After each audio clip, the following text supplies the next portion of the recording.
It's 2020. If you're watching this, you're either thinking about buying a Push 2, you already own a Push 2, or you're just really fucking bored. The question is it worth it? A year ago, I didn't know. I sucked at drums. I couldn't even make a hip hop beat to save my life. Lots changed since then. Come and find out.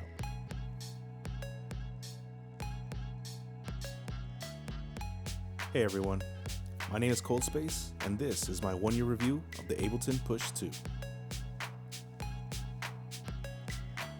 At $800, the Push 2 is one of the pricier MIDI controllers on the market.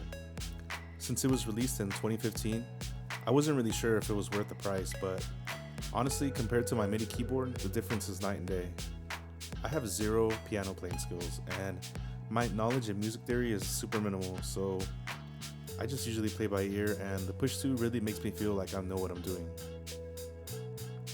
The scale button is easily my favorite feature. It just makes it so easy to stay in key or switch scales if I'm not feeling too inspired.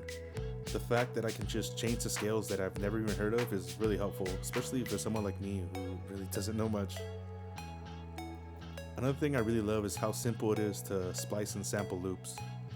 I've never been confident enough to make my own loops or chop up samples, but this is really where the Push 2 shines, and it's just so simple and easy. And I actually enjoy skimming through sample packs now and just stumbling upon sounds that I know would make a really great loop. There's a lot to love here, but I do have some minor complaints. Most of these are due to user error, but even after a year, I still can't figure these out. Like, I've had the little drum pads on here or whatever, and they're cool, but it's just not the same. I don't know. These actually feel look, and that's so fucking stupid. Like, they work on here, but when I press it on here, I don't get anything. It's just so stupid sometimes. Like, I don't know, it's just not the same. Like, trying to mess with it, like here, or whatever. Like this, it's just not as fun. Yeah, it still doesn't want to do it. I don't know if it's also because I have the keyboard connected at the same time. I'm gonna try to disconnect it right now and see what happens.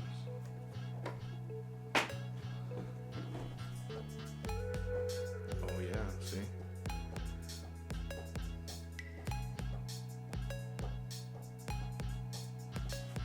See, well, I just solved my own problem right now. I just thought of it. What it probably is something in my settings.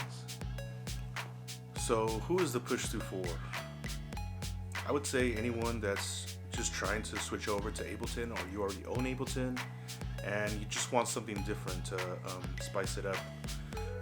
I had my keyboard for the longest time, but I didn't have a desk to use it at the time, so it would just be in my closet, and it was just such a pain to get it out of the box and then set it up, and then I'd have to either lay on my bed because I didn't have space, or put it on my lap, which was really uncomfortable. I never wanted to buy a stand. I don't know, the stand is like really flimsy. I was just like, it's one more thing to have. And the Push 2, I think that's why I fell in love with it too, because it's just compact. You can just put it on a desk. And I mean, I still had to take it in and out of the box, but it just wasn't that much of a hassle. And then later I found